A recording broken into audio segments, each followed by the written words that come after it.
What's up guys, Alex from FIFA Scouting Tips here, and welcome to Season 3, Episode 13 of Pompey Youth Stars. We are in the January transfer window. Thank you to everyone who sent in suggestions of players to get rid of and players to keep, that kind of thing. I have been having a look around for players, and I reckon one of the positions we need to strengthen is at right back. And of course we have this guy here, Karim Stegmaier, who we brought in on loan a couple of seasons ago. He is a very good player. Really useful player for us. We have Zimmerman already, who is a very good player as well, rated 71 I think at the moment, so Stegmaier would probably be a backup, but our current right back is only rated 63 I think, so I don't really think he's good enough, so we can sell him and bring in Stegmaier on loan. Then next season we can think about getting a permanent replacement, maybe even Stegmaier himself. But for this season I think I'm going to have to bring him in on loan, because take a look at my finances, they're not very good. So if you saw on that screen, Stegmaier has £5,000 in wages a week, so if we bump this up to £5,000, you can see we've got about £250,000 left in transfer budget. That would leave nothing in wages as well, so I can't really bring anyone else in because I kind of want to save that money for scouting. If I find some decent players, I need to have some money to sign them on, so I think I want to keep that last bit just in case. Of course, selling my old right back will bring in a little bit of cash, so I have to see how we do with that. But I will put my budget like this, try and bring in Stegmaier on loan to get him in, because he will be better than our current backup right back. So we will bring him in for a full season if we can. Hopefully they'll want him to come in. It says he's a future first team player, so there shouldn't be any issues with that. So this is the player that I was talking about, the backup right back. He's rated 63 at 26 years old, so he's unlikely to get much better, to be honest. I was kind of a bit reluctant about doing this because he's got 84 sprint speed and 81 strength, which is a really nice combination. It's pretty rare to get that. Very useful in defense. But at the same time, he's a real player. This career mode is about bringing in youth players and regens, that sort of thing. So I want to try and phase out the real players if I can, and this is definitely a real player that I can get rid of. So I'm going to add him to the transfer list and see if we get any decent offers. So in the meantime, we have this game against Newcastle in the league. We've got both Bong and Paulett back in action today, so hopefully they're going to make a good start back from their injuries. So let's see if we can get a good result. First opportunity fell to me with a free kick right on the edge of the box, with Bong taking it. I tried to drive it, but it wasn't hard enough, parried out by the goalkeeper. When the ball then dropped, it came to Corey, who headed it. For some reason I wanted him to volley it from the edge of the box, and it was easily gathered up by the keeper. Then there was a moment of madness. Jaramero tackled by Chote, definitely a foul in the middle of the park. I thought he was going to get booked, but the ref sent him off. After just 15 minutes, they were down to 10 men. This is a really good opportunity for me to try and get into the game and take advantage. Nothing else really happened in that half though, apart from a fierce shot there from Newcastle, easily parried by Doherty. Came in at half-time at 0-0, and a very low shot count from both teams, very even in terms of possession. Both defences were very organised. It was so hard for each team to get through, and it just kind of ended as a stalemate, that half. In the second half, after what was basically an assault by Zimmerman, we got the ball back, played the ball through to Paulett. He's not my fastest attacker, but he managed to get away from the defender, but then dragged his shot horribly wide. Really poor effort there on his right foot. Newcastle had chances of their own, a fierce drive from outside of the box, but it was parried well by Doherty. He saw that one all the way to make sure it stayed out. I had attacks of my own though. I took off Paulett because he wasn't quick enough and replaced him with Bennett, who managed to hold off the defender well, get a shot off, but that was parried too by their goalkeeper, so both keepers doing well in this half. Then some good play from Bong to play in Ajay Boateng on the far side, who kept the ball away from the defender but couldn't keep it away from the goalkeeper. It was straight at his body. Bit of a wasted opportunity, that one. Newcastle were kind of limited to this type of shot, really. Hopeful headers from long balls into the box, but they kept the pressure up and they started to increase it as the half wore on, hitting the crossbar there, almost putting them ahead. This chance they came on the deck, but they couldn't get it on target, luckily for me. And all this attack from Newcastle meant that they were open at the back, and I managed to counter-attack. Bennett keeping the ball away from the defender, Bong taking his defender away, playing in Ajay Boateng, who slotted the ball into the bottom corner in the 90th minute. That was a perfect time to score. It took me that long, despite them being down to 10 men, but it didn't matter because we got the all-important goal to put us 1-0 up. Very fantastic time to score that one, and it was quite an even half up until that point. Opportunities for me were really limited, but we managed to get a goal when it counted. Good play from Bong to take the defender away, and that got Ajay Boateng up to 1 goal in the season so far. Surprised he hasn't scored more, but that was all there was time for in the game. Like I said, it was a great time to score it. Again, very even in terms of shots for both teams and possession. The defences were so well organised that neither team could really create enough to get a goal, apart from that one right at the end of the game, so it was such a good time to score it. I didn't really do enough apart from that though to get the win, so I was quite lucky to come out with a 1-0 win. I would easily have settled for a 0-0 draw, and I think Newcastle would have done as well. In terms of ratings, Doherty got man of the match with a 7.4, Bovigo was 7.3, Ajay Boateng 7.2.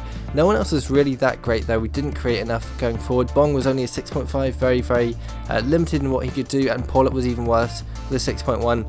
So like I said, didn't do a huge amount to get a much better result than 1-0, but in the end that's all that mattered because we got the 3 points against Newcastle. Right, straight off that game we have this message from Wolfsburg saying that they have accepted our loan offer for Karim Stegmaier, so we're going to accept him straight away, and let's go have a look at the new boy. Okay, so here he is, rated 66, which puts him just behind Zimmerman, so he'll be like our backup right back, but puts him a few points better than our current one, East, who's rated 63. Stegmaier as well is only 19, so he's got plenty of years left of growth, so hopefully he'll grow a bit during the season when we have him. He's got very decent pace and good tackling as well, so hopefully he's going to be a very useful player for us as like a backup right back to help keep things a bit more solid at the back perhaps than East would be able to. So this is the list of players that have got left to try and get rid of this season or to loan out. Just East we're trying to sell, and Vatanen to get out on loan to get him a bit more game time. Other than that, we haven't got anyone else listed at the moment, so if you think that I should get rid of anyone else, let me know. I have got, I know a few people were saying about one of my left backs, a real player, this one here, Butler, that they reckoned that he should go as well, but at the moment I took a look at this. My other left backs, these two, Hayes and Knight, they're really just centre backs, they're not actually proper left backs, and De Silva is only in on loan. So if I got rid of Butler and sold him completely and got in someone else on loan to cover for De Silva, I'd have two left backs in on loan, and well, by the time the season ended I wouldn't actually have any proper left backs. So I was a bit cautious of doing that. I think I would probably sell Butler at the start of next season when I can get in a proper left back to replace him, so we have a bit more cover and we're not left with no one at all in that position. Okay, so we have a couple of messages in here. Transfer offer for Danny East, but just before I get into that, we have this message here about tournament prize money from the recent cup run. We've only got £57,000 from it, so it shows you how little money you get from the cup and how important it is to try and make money from signings and from selling players, that sort of thing. So kind of puts this transfer offer into perspective. We're not going to get any money from the cup, so we need to be able to sell players. So we have this offer here for East from Aberdeen. They are offering £240,000. His value is £275,000, and obviously I don't have very much money. I've only got about £300,000 in my budget in total. So the minimum really I'd want is £275,000, his actual value.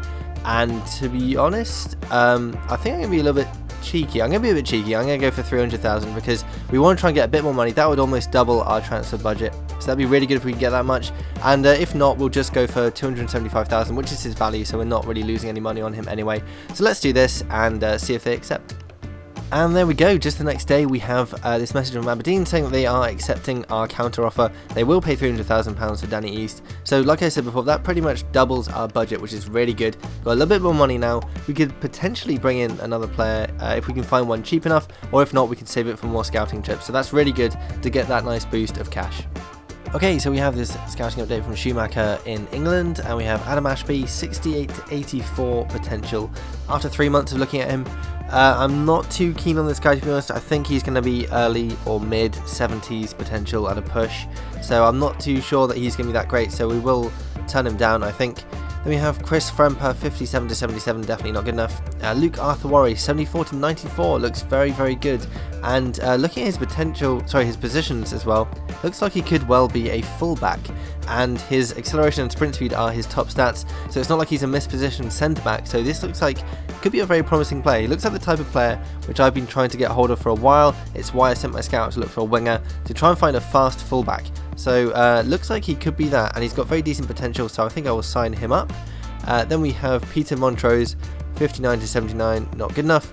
And then Ryan Powell, 56 to 78, not good enough either. So at least we found one good player in there who looks like he could be very promising indeed. So after that we have this match against Arsenal. Let's see if we can continue the winning streak.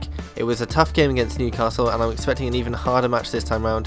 But let's see how we do. Hopefully we won't get hammered. This was a very different game to the Newcastle one, but again we started brightly, Ajay Boateng with a fantastic ball through to Bong, who raced onto it, but the goalkeeper just managed to block it and deflect it wide for a corner. A fantastic run from Bong. More action early on, Ajay Boateng again beating his man, putting a really good cross into the back post, and Bong winning the header, but unfortunately couldn't get it on target, and that was two great opportunities after less than 10 minutes. And we kept on going with Bong one-on-one with his defender, and when that happens, you know what happens, he always beats him, and he beat the goalkeeper as well to make it 1-0 after just 15 minutes. I think Arsenal were a bit blown away by this point. We came right out the blocks and made a fantastic start. Bong on to 12 goals for the season. He's one of the top scorers in the league now. Arsenal did have a few opportunities, a decent shot from range, but Doherty saw it all the way and parried it out. More attacks from Bong though, beating two men and coming through. His shot ended up going wide, but he was hungry for more goals, playing really well. And he didn't have to wait long before his next opportunity came along. Good touch, and look at that pace to get onto the ball. Goalkeeper again just smothering it and knocking it wide for a corner. And from that corner, Ajay Boateng won the header but couldn't quite keep it down, skimmed just over the bar. So we came in at half-time winning 1-0 and just really destroying Arsenal. We had 6 shots in that half. They could only manage 2 in the entire half. Possession was very even as well, and we were just blowing them away. It felt like I was really confident, and I felt like we could get more goals. Arsenal though came out fast in the second half, and I had a bit of a reality check. A very good low shot there from Welbeck. Doherty didn't stand much of a chance, and it was 1-1, but I was determined to try and get another goal. Quinton playing the ball through to Very, who dragged his shot just wide of the far post. More opportunities came though, Bong latching onto a through ball, goalkeeper caught in two minds and only just managed to prod it wide for a corner.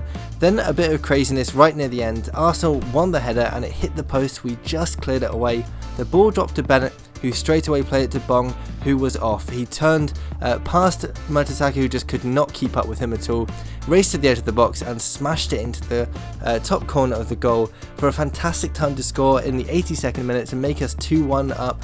I really felt like I was going to lose a goal there. Went down the other end and managed to grab a goal for ourselves. It's really fantastic when that happens, when you hit them on the break, and that brought Bong up to 13 goals for the season. Had such a running start since he'd come back from his injury. That was all there's time for though. We ended up winning 2-1 against Arsenal, and we had 13 shots with 7 on target. They only had 5 in the whole game. Possession was very even as well, and I really felt like Arsenal were quite lucky not to concede more goals. We had so many good attacks going forward. We were just on fire throughout that entire game. Haven't played that well in a very long time. We really stepped up to the challenge against a very strong Arsenal team, and like I said, they were lucky not to lose more goals against us really. In terms of ratings, Bong with an 8.4, man of the match. He was just superb in this match. Doherty got a 7.6, very solid at the back. Very with a 7.6, Bennett with a 7.4. Plenty of good performances out there, and we really did deserve to get that 2-1 win, and like I said, it could really have been more. So if we keep this form up, we're going to do very well this season. So we finished this game on a very strong note, 2-1 winners against Arsenal. Right, straight off that game we have the scouting report from Demidov, and he is in the United States, and we have Ike Withrow, 63 to 87 potential, probably not quite good enough, so I'll turn him down. And then Robbie Span, 63 to 83, definitely not good enough, so that's a shame. Didn't get anyone from United States this time round.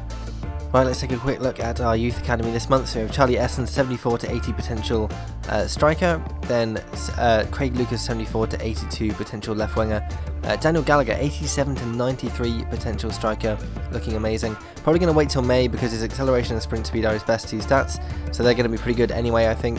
So we'll wait till May probably, and we'll see how he turns out then. And then we have Esteban Navarro, 80 to 86 potential right winger, Fernando Monzon, 71 to 75 potential left back, Fraser Layden, 84 to 90 potential defensive midfielder. Then Giles Fulton, 68 to 80 potential right winger. Probably going to get rid of him, to be honest. His potential isn't that great. Then John Mahoney, 73 to 77 potential winger. Again, not amazing, so I'll probably get rid of him. Juan Torres, 74 to 80 potential right back. Then the new guy, Luke Arthurwari, 74 to 94 potential. Obviously, it hasn't narrowed down just yet, so we'll have to wait till next month to see what he looks like then. Then we have Martin DeWitt, 73 to 79 potential central midfielder. Probably going to get rid of him, to be honest. Then Robin Brzezinski, 74 to 88 potential. Still don't really know where he plays, but he looks pretty good.